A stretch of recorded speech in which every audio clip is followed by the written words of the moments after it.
이 시간에는 마태복음 8장 18절로 22절의 말씀을 통하여 두 종류의 사람이라는 제목으로 함께 본문하겠습니다. 본문에는 두 종류의 사람이 언급되고 있습니다. 한 사람은 서기관으로 그는 예수의 권능을 목격하고 예수가 어디로 가든지 쫓겠다고 고백을 합니다. 주님은 따라오라 하시지 않으셨어요. 너 말이야 먼저 결단부터 하라. 이런 의미가 이 안에 들어가 있는 겁니다. 당시 예수를 받게 했던 대표적인 무리들 가운데 한 무리가 서기관이었음을 감안할 때 서기관의 이와 같은 고백은 실로 놀라운 것이라 아니할 수가 없습니다. 그러나 그는 예수의 제자가 되기 위해서 감수해야 할 자기 부인, 제자는 먼저 자기를 부인해야 돼요. 자기를 부인한다는 게 뭐냐? 자기에게 따르는 자기 몫의 십자가를 지는 것, 이게 자기를 부인하는 겁니다. 쉬운 거 아니에요. 그리고 희생, 그리고 고난에 대해서는 전혀 생각하지 않고 다만 예수의 권능, 기적, 이적, 표적을 보고 예수를 쫓는 길이 입신양명, 즉 그분을 이용해 출세하여 내가 세상에서 한번 이름을 서기관으로서 떨쳐야 되겠다 라는 생각으로 주님을 따르겠다고 한 자가 서기관이었습니다.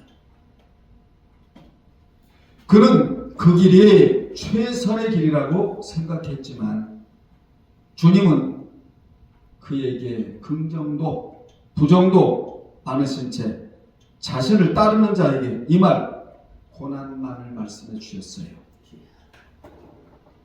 주님은 그가 따르고자 하는 생각이 틀려먹었고 그가 고난 앞에 무릎을 꿇을 것을 이미 아셨어요. 그러자 그는 불행하게도 본문에서 사라져버리고 맙니다. 그 사람에 비하여 또 한 사람은 제자 중에 한 사람으로 그는 주를 따르기 전에 자기 부친을 장사하도록 해줄 것을 요청을 했어요. 그의 이러한 요청은 매우 합리적인 것처럼 보입니다. 왜냐하면 자식된 자로서 부모의 장례에 참여하는 것은 당연한 일이기 때문입니다. 여러분 그렇지 않아요? 부모가 돌아가셨는데 자식으로서 장사를 치러야 하는 것은 당연한 일이지요. 합리적인 것이지요. 그러나 그의 이러한 요청에 주님은 달리 말씀해 주셨습니다. 주님은 나를 따를 때 고난이 있다. 그리고 뭐라고 말씀하셨죠? 죽은 자들이 그들의 죽은 자들을 장사하게 하고 너는 뭐하라? 나를 따르라. 강권적으로 명령하셨어요.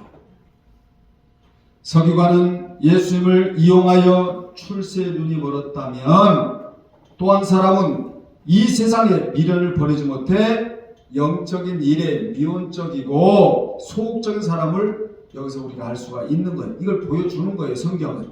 그래도 그는 결국 주님의 길을 따랐을까요? 안 따랐을까요? 따랐다고 병행 구절인 누가복음 9장 60절에 보면 주님은 그에게 이렇게 말씀해 주십니다. 너는 가서 하나님의 나라를 전파하라. 이 말씀을 하신 것으로 보아 그는 주님을 따랐을까 안 따랐을까? 따랐다는 것을 우리로 하여금 알게 해요. 그렇다면 본문이 주는 영적인 교훈이 무엇인가? 첫째, 주님은 허다한 무리와 성도를 분리하시겠다. 이렇게 말씀해 주셨어요. 허다한 무리, 별 볼 일 없는 무리예요. 진리가 없는 무리입니다.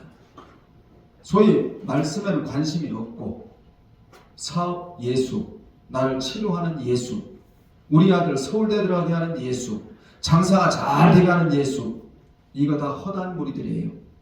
그래서 주님이 첫 번째 허다한 무리와 성도들을 뭐 하셨다? 분리하셨다. 18절에 보면 주께서 군중들이 너무 몰려오자 제자들에게 갈릴리 호수 저편으로 가도록 명하셨어요. 주님은 아무리 자신을 추종하는 무리들이 많을지라도 그들을 다 주님의 나라의 백성으로 인정치 않으세요. 하나님이 여러분을 내 백성이라고 인정해 주셔야 돼. 천국의 백성이라고 인정해 주셔야 돼요. 그런데 인정하지 않으셨어요. 어떤 무리를? 허다한 무리를. 주님은 반드시 조건을 제시하심으로 무리와 성도들을 뭐 하신다? 분리하신다. 그 분리 방법이 뭐냐? 18절의 핵심 단어인 건너편으로 뭐하라? 가라. 건너편으로 가라. 이렇게 분리하셨어요. 여기 건너편은 그렇게도 유명한, 우리 교회에서 늘 이 단어를 늘 다시금 새기고 그 의미를 살펴보고 그 의미가 주는 그러한 하나님의 의도를 늘 우리가 깨닫고 있지만, 페란이라는 단어인데, 이 페란은 현세가 아니라 저 영원한 나라를 가리켜요. 여기서는.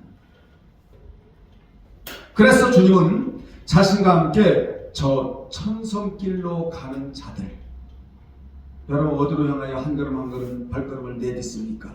천성길을 가는 자들, 시온의 대로로 가는 자들을 자신의 백성으로 가리시겠다는 거예요. 즉 좁은 문과 좁은 길로 가기를 순종하는 자들을 자신의 백성들로 인정하시겠다는 것입니다. 마태복음 7장 13절 14절에 좁은 길, 좁은 문, 협착하다. 그래서 그 길을 찾는 자가 심히 적다. 우리는 그 길을 택해야 신앙의 성공인 줄로 믿습니다. 요한복음 6장에 보면 저편 갈릴리 호수 반대편까지 따라온 군중들을 주님은 시험하셨잖아요. 단지 표적과 기사를 보기 위해 몰려든 자들도 얼마든지 많았어요. 허다한 무리들이 다수가. 그들은 현세 떡을 바라고 쫓는 자들이었다. 태만이었다고 요한복음 6장 22절 26절에 자세히 기록되어 나옵니다. 그런 자들을 두고 주님은 뭐라고 말씀하셨느냐? 썩는 양식을 위하여 일하지 말고 영생하도록 있는 양식을 위하여 하라고 조건을 제시해 주셨어요. 요한복음 6장 27절에. 그러니까 허다한 무리에게는 조건이 없어요. 그러나 성도들에게는 조건이 있다는 사실을 기억하시기 바랍니다. 아멘. 아브라함이 새 천사를 영접을 하잖아요. 우유, 버터, 또 고기, 쇠고기. 그렇죠. 여러분, 하나님을 잘 대접하고 난 이후에 그 가정에 축복의 메시지가 떨어지는 거예요. 생명적 계시가. 아멘. 아들이 있으리라. 아멘. 대접을 잘 받고 하나님이. 아멘. 전부 이렇게 조건적이에요. 하나님을 잘 섬겨보세요. 여러분 발등상에 생명적 계시가 떨어지는 거예요. 아멘. 축복의 메시지가 떨어지는 거예요. 먼저 뭐하고? 하나님을 잘 대접하고. 사르밧 과부도 마찬가지잖아요. 사르밧 과부도 마찬가지고. 하나님에게는 공짜가 없어요. 그렇게 주님이 조건을 제시하시니까 제자 중에 많이 물러가고 다시 그와 함께 다니지 아니하더라. 이렇게 성경은 증언하고 있어요. 요한복음 6장 66절에. 여러분, 이 메시지가 보통 메시지입니까? 썩는 양식을 위하여 일하지 말고 영생하도록 있는 양식을 위하여 하라. 이게 보통 메시지냐고요? 죽느냐 사느냐예요. 이 메시지를 듣고 난 제자들이, 여기 일반적인 제자들이에요. 다 물러갔답니다. 다 물러갔대요. 여러분은 주님의 관객입니까? 아니면 그분의 진정한 백성입니까? 교회 안에 출입하는 사람들 중에 관객이 엄청나게 많다는 것을 우리로 하여금 알게 해요. 주님은 관객을 원하지 않아요. 주님은 하나님의 백성을 원한다는 말이에요. 이걸 첫 번째로 지금 18절에 우리에게 교훈해 주고 계신단 말이에요. 여러분은 절대로 관객이 되면 안 됩니다. 그분의 진정한 백성이 되어야 돼요. 갈릴리 호수에 머무는 자가 되면 안 돼요. 저곳을 향하여 전진하는 자가 되어야 한다. 건너편으로 천국이에요. 여러분, 천석길로 가는 거예요. 이곳이 조사원이 하면서 이 땅에 매달려 있으면 안 될 자라는 것이지요. 우리는 이 시간에 이런 점을 먼저 점검하고 본문에 깊이 들어가야 한다. 하나님은 에스겔 선지자를 통하여 주 여호와께서 이같이 말씀하셨느니라. 나의 양 때 너희여 내가 양과 양 사이와 순양과 순염소 사이에서 심판하노라. 이렇게 말씀하셨고, 요한복음 17장 9절에 보면 내가 그들을 위하여 비옵나니 내가 비옵는 것은 세상을 위함이 아니요 내게 주신 자들을 위함이니이다. 그들은 아버지의 것이로 쏘이다 라고 말씀하셔서 주님은 양과 순염소 사이에서 갈라내시고 심판하시고 주님의 것과 하나님의 것이 따로 있다고, 마귀 것이 따로 있고, 다시 말하면 양이 있고 염소가 있고, 너무나 중요한 말씀해 주셨어요. 분리가 있다고. 당시 주님의 제자가 되기 위해 주님을 따르겠다는 서기관은 종교계층에 속한 엘리트예요. 엘리트라 말이에요. 율법사니까 율법을 다루는 최고의 계층에 있는 사람이 서기관이었단 말이에요.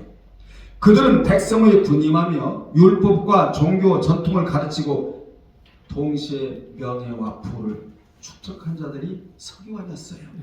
돈도 거머쥐고 명예도 얻으려고 하고 율법도 얻으려고 하고, 마태 23장 1절로 7절에 이 말씀이 기록이 되어 있는 겁니다. 오늘날도 이러한 사람이 교회에 등록하겠다고 한다면 아마 쌍수를 들고 환영을 할 거예요. 그러나 주님은 그를 제자로 받아들이시질 않았다는 거예요. 이게 중요한 겁니다. 주님은 자신을 따르면 머물 곳도 보금자리도 없는 신세가 된다고 하심으로써 서기관의 자청을 뭐하셨다? 거절하셨다. 여러분들이요, 주님이 원하시는 자는 이런 자가 아니라는 거예요. 때로는 고난과 핍박이 있더라도 이 세상의 환경을 극복하고 주님과 함께 하늘의 영광과 존귀와 권세를 누리고자 약속하는 자, 주님의 약속에 아멘하는 자, 주님의 약속에 그대로 반응하는 자, 주님의 약속을 그대로 믿는 자, 주님은 이런 자를 제자로 삼기를 원하신다는 것입니다. 하나님의 백성, 주님의 백성, 하나님의 소유로 삼기를 원하신다고. 마태 10장 21절로 23절이나 19장 16절로 29절에 이런 말씀이 기록되어 나오고 있는 것입니다. 주께서 또 그 서기관의 자청을 거절하신 이유는 그의 신앙에 큰 결함이 있었기 때문이다. 여러분들이요, 신앙에는 결함이 있으면 안 돼요. 신앙은 조각이 났어도 안 돼요. 신앙은 그냥 그 자체가 신앙이어야 돼요. 그런데 신앙에 결함이 있었답니다. 그는 그리스도를, 여러분 성경 보세요, 주님이라고 믿지 않고 선생님으로 여겼다는 거예요. 이건 큰 결함이에요. 그는 그리스도를 하나님의 아들로 절대시하지 않고 자기보다 학식 많은 스승으로 섬기고자 하였다. 여기 선생님 디다스칼로스, 여기 선생님은 우리말로 교사이고 히브리 말로는 랍비예요. 여러분, 주님이 랍비입니까? 선생입니까? 영을 책임지고 영을 하나님 나라로 인도하시며 영을 중생시키는, 신중에도 진짜 신 우리 주 예수 그리스도를 선생님, 이게 말이나 되냐고요. 주님, 나의 주님, 나의 인생의 주인이요 내 영의 주이신 주님, 이랬어야 되는데 선생님이요. 신앙에 결함이 있었다는 걸 우리로 알고 말기예요. 유대인은 율법의 대가나 스승을 랍비라 불렀거든요. 주님은 자신을 그런 식으로 인식하고 따르는 자들을 외면하세요. 그래서 우리는 성경을 알 때 자세히 철저하게 알아야 한다. 아멘. 그렇다면 주님이 그 백성과 제자로 받으시는 자는 누구인가? 그리스도를 주로 믿는 자들이다. 당시 주라는 주, 이 주는 왕을 부르는 호칭이었거든요. 그러므로 주님은 자신을 왕으로, 절대자 하나님으로 믿는 자들만이 자신의 제자와 백성으로 받아주신다는 사실을 기억하라는 것이지요. 아멘. 20절을 볼까요? 20절을 보면 인자는, 따라합시다. 인자는 인자는 머리 둘 곳이 머리 둘 곳이 없다. 없다. 거기다가 옆에다 괄호 열고, 이 고백은 구세주다운 고독의 고백이라고 말합니다. 구세주의 고백이라는 거예요. 고독의 고백이라고 말해요. 주님은 열왕기상 19장 1절 4절에 엘리야의 고백같이 여기서 이 고백을 하셨어요. 당시 모든 참된 선지자들은 죽임을 당하고, 엘리야 때에 누구에 의해서? 이세벨에 의해서 자신만 홀로 남았다고 하며 노뎀나무 아래에서 죽기를 구한 자가 바로 누구였죠? 엘리야였는데 그가 주님과 비슷한 고백을 하고 있는 거예요. 그러나 하나님은 그에게 너와 같은 의인을 7,000명을 남겨주셨다고 하시며 그를 위로해 주셨어요. 아멘. 그 결과 엘리야는 다시 분발할 수가 있었다고 열왕기상 19장 18절에 이같이 주님은 절대 고독 속에 계셨다. 이 땅에 있는 어느 누구도 그분의 위로자가 될 수가 없었다는 거예요.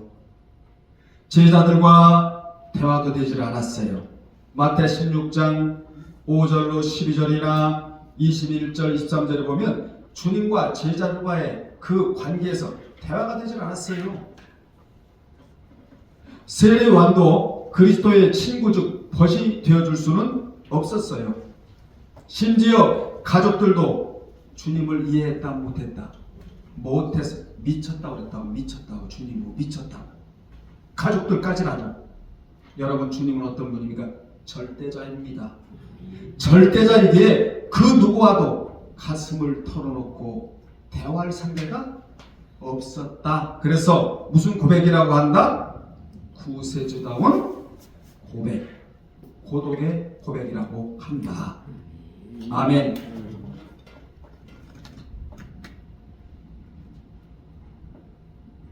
주님은 천국과 그 진리에 무지한 자들, 더 나아가 대적자들만 온통 그리스도를 둘러싸고 있었어요.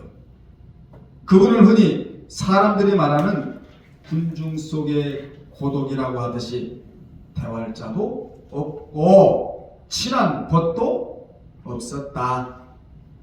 그러나 우리는 대화를 나눌 주님이 계신다는 거예요, 여러분. 아멘. 추회를 할 때 그분의 위로가 있다는 이 자체가 우리에게는 축복인 줄로 믿습니다. 아멘. 여러분들이요, 우리가 이 세상을 살다 보면 가족도 달래주지 못하는 문제가 있어요. 또 친구라도 해결해 줄 수 없는 문제가 있어요. 남편도 안 알아줘요. 마누라도 안 알아줍니다. 친구도 안 알아줘요. 때로는 교우도 안 알아줘. 아무도 알아줄 수가 없어. 주님과 똑같아. 그런데 중요한 사실은 주님은 나를 달래주시고 아멘. 주님은 나의 문제를 해결해 주실 뿐만 아니라 위로까지 해주시겠다네요. 아멘. 이 보통 복받은 사람들입니까 우리가? 주님이 이렇게 또 말씀하세요. 여우도 굴이 있고 공중의 새도 거처가 있을 때 라는 말씀을 하셨는데 이 말씀은 서기관이 선생님이여 어디로 가시든지 저는 쫓겠다고 하는 말의 답변으로 이는 물론 서기관의 자청의 거절의 의미로 하신 말씀이에요. 아멘. 한 사람은 사라져 역사 속에서. 여러분은 역사의 주인공들이 되시기를 바랍니다. 아멘. 역사에 사라진 인물이 아니라 그 시대에 눈을 떠서 그 시대를 보고 주님이 어떻게 일하시는 것을 성경을 통하여 감찰하면서 시대의 주인공으로 우뚝 서기를 주의 이름으로 축원합니다. 아멘. 두 번째, 주님은 우리의 장래를 아시고 바른 길로 인도해 주십니다. 아멘. 21절, 22절에 주님은 우리의 뭘 아시고 장래. 장래, 미래를 아시고 바른 길로 인도해 주신다는 교훈이 21절로 22절인데 21절로 22절의 말씀은 19절에 20절의 말씀과 반대되는 말씀이에요. 즉 주님께서는 자원하여 제자가 되겠노라고 간청한 서기관은 물리치신 반면 본절에서는 어떤 제자에게 부친의 장사에도 참여치 말고 자신을 모아라 쫓으라고 강권하셨어요. 사냥꾼이 사냥감을 쫓아가듯 쫓으라, 적극적으로 쫓으라고 주님이 강권하셨다 이 말이에요. 권면이 아니에요. 강권하셨어요. 우리는 이 구절을 보고 주님께서 매우 독선적인 분이거나 또는 반윤리적인 의식을 지니신 분이라고 생각해서는 안 돼요. 그렇게 오해하는 사람도 있어요. 주께서 그 제자로 하여금 부친의 장례식에 참석하지 못하게 명하신 이유는 그의 미래를 아시기 때문이에요. 아멘. 즉 그가 만일 부친의 장례식에 참석하면 그의 신앙과 사명이 죽는 일이 생기게 될 것을 전지하신 주님께서 미리 내다보신 거예요. 아멘. 우리는 주님께서 이 말씀을 하신 배경을 알아야 돼요, 여러분. 왜 이 말씀을 하시게 되었는가에 대한 배경을 알아야 되는데 당시 유대인들의 장례식은 우리나라와 비슷해요. 그 기간도 보통 3, 4일이에요. 그리고 그 장례식에는 요란 법석을 떨어요. 마태 9장 23절 25절에 이런 말씀이 나오는데 그 기간에 주님을 불신하는 친지들의 유혹에 그 제자가 넘어갈 가능성이 농후했단 말이에요. 주님이 미리 내다보셨다고. 무엇을? 영적인 상태를. 믿는 자만 오는 게 아니잖아요. 불신자도 올 거 아니겠어요? 믿는 자 중에도 방해하는 사람이 굉장히 많잖아요. 우리가 장례식에 가보면 당시 그들은 보라 죽은 너의 아버지도 살려내지 못하는 자가 무슨 그리스도냐? 라고 말하면 그는 그 신앙이 흔들릴 수밖에 없었다. 여러분은 누가 뭐라고 한다 하더라도 신앙이 흔들리면 안 돼요. 아멘. 한 귀로 듣고 씻어버려야 돼. 또 부친의 유산 문제로 형제들과 다투다가 주님 쫓는 일을 포기할 수도 있었어요. 누가복음 12장 13절로 15절에 그는 또한 그 모친이 아버지도 돌아가셨는데 어머니가 하는 말이에요. 지금 아들에게 아버지도 돌아가셨는데 이제 내가 이 가정을 책임져야 하지 않겠느냐. 그럴 수 있잖아요. 어머니로서 그렇게 사정한다면 사명이고 복음 전파고 하나님의 백성이고 뭐고 그냥 눌러 앉을 수도 있었다고. 이런 걸 누가 보셨다고? 예수님. 미리 주님이 보셨다는 거다. 여기서 중요한 것은 주님은 우리의 앞길도 구체적으로 아시는 전지전능하신 분이라는 것을 우리로 하여금 알게 해요. 아멘. 요한복음 1장 47절 51절에 이 부분이 잘 나타나 있는데 주님은 나다나엘의 마음속에 뭐가 없는 것도 아시고 간사함이 없는 것도 아셨고 아멘. 빌립이 너를 부르기 전에 내가 무화과 나무 아래 있을 때도 아셨다. 있을 때에 보셨다.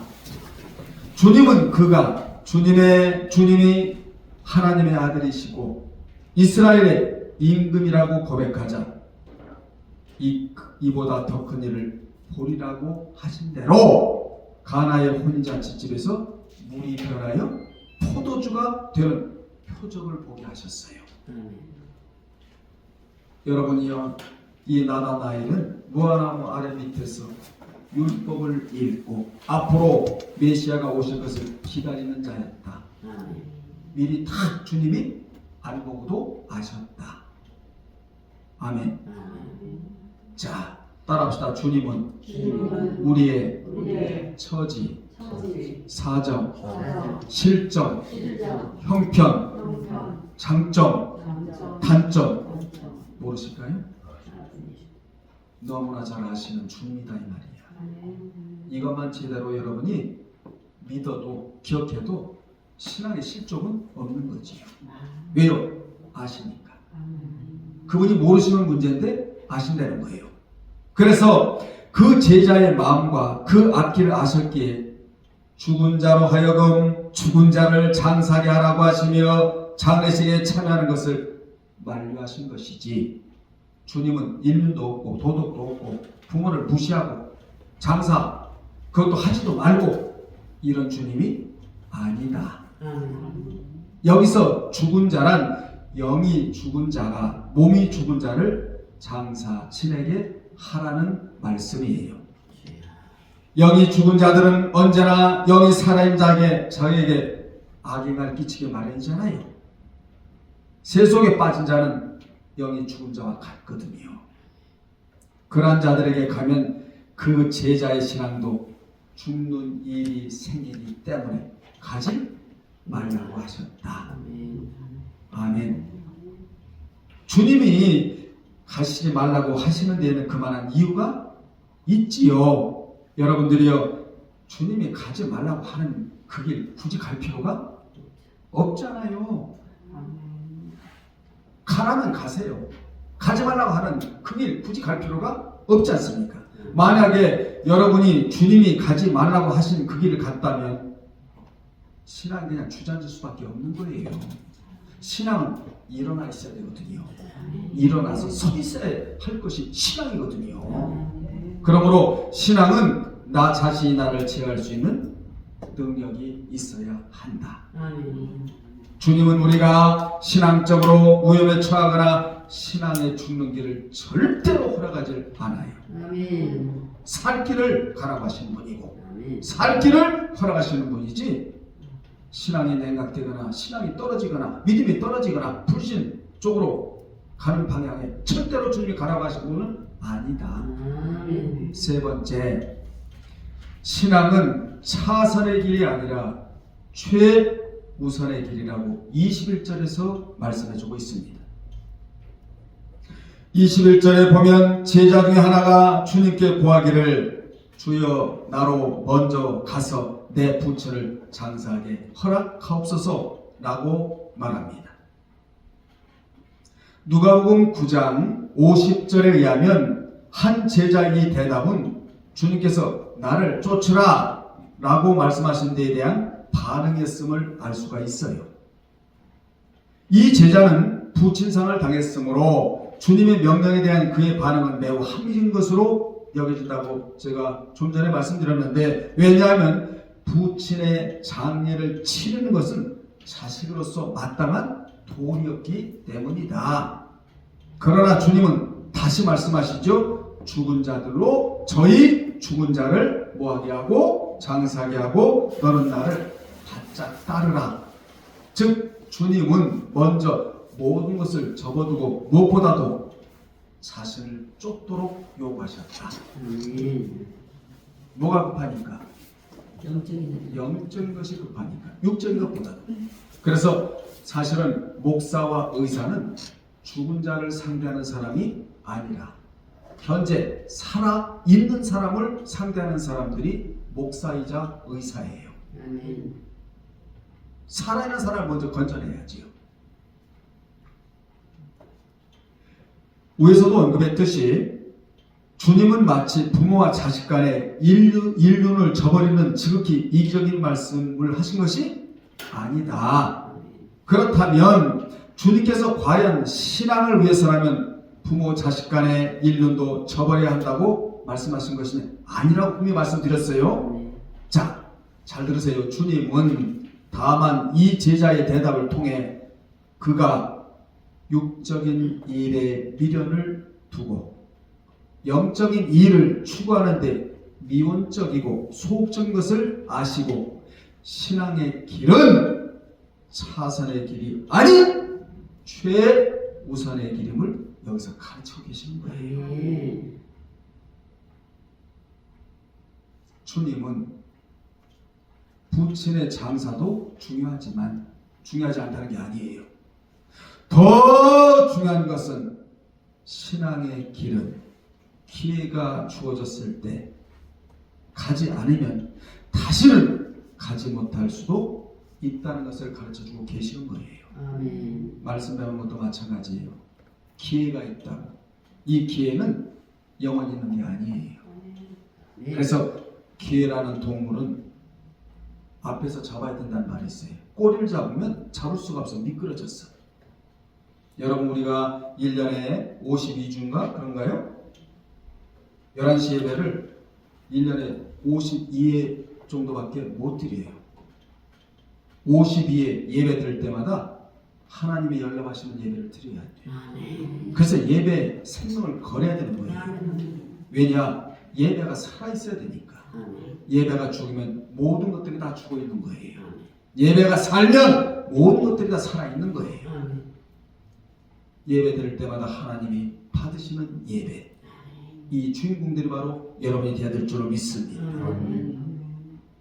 신앙은 세상의 인륜을 초월하여 어떤 일보다도 시급하고 중요한 문제라는 것을 우리로 하여금 알게 하십니다. 아멘. 따라서 우리는 부모에 대한 효도도 다해야 하고 또 세상적으로 일하는 것도 중요하게 여겨야 하지만 무엇보다도 신앙적인 일에 최우선순위를 두어야 한다는 것을 복음을 통해서 우리에게 메시지를 주고 계시는 거예요. 아멘. 이와 관련하여 주님께서는 마태복음 10장 37절로 38절에서 아버지나 어머니를 나보다 더 사랑하는 자는 내게 합당치 아니하고 또 아들이나 딸을 나보다 더 사랑하는 자도 내게 합당하지 아니하며 또 자기 십자가를 지고 나를 따르지 않는 자도 내게 합당하지 아니하니라고 말씀해 주셨어요.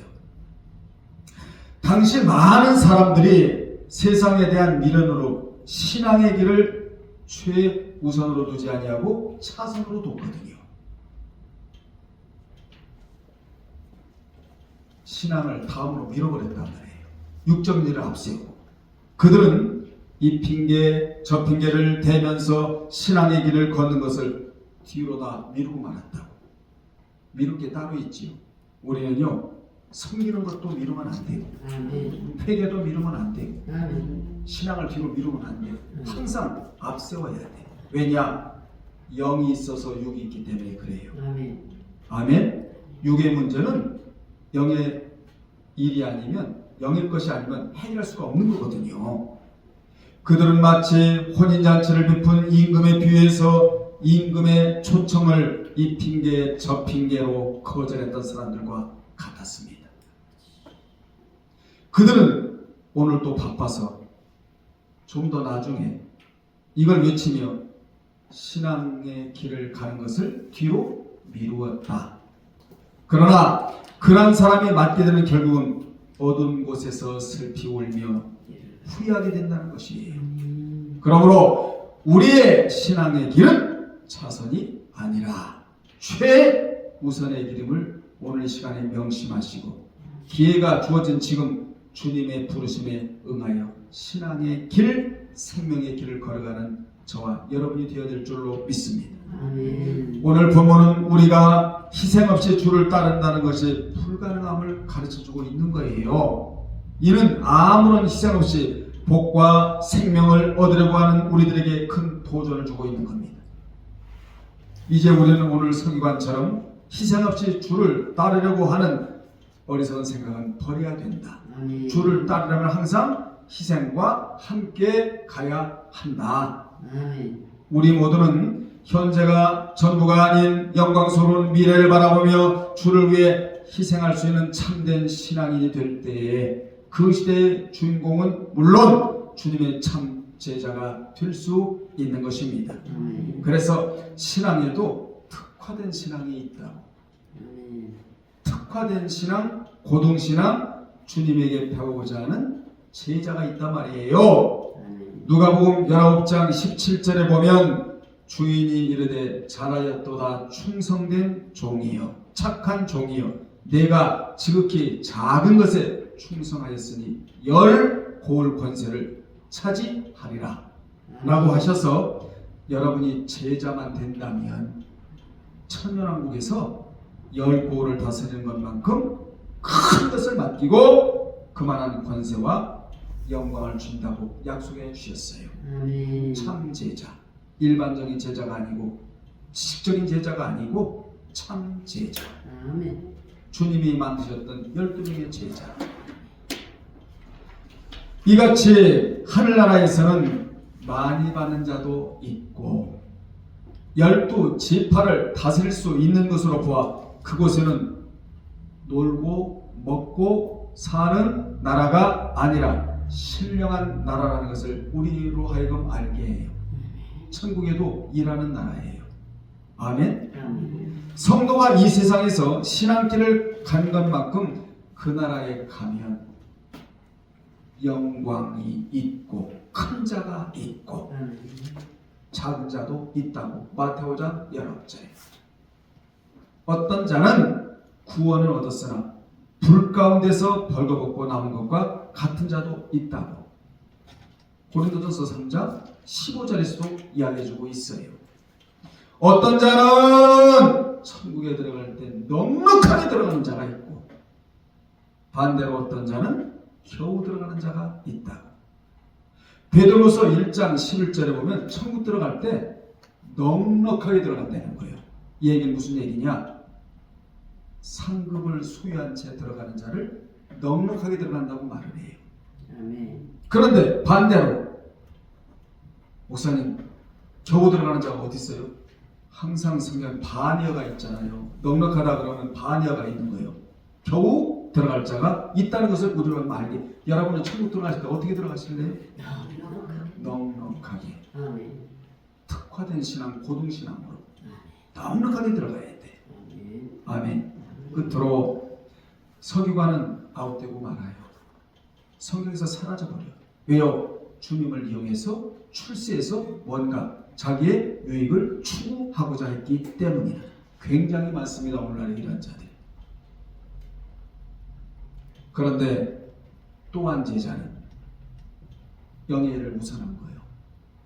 신앙을 뒤로 미루질 않았어요.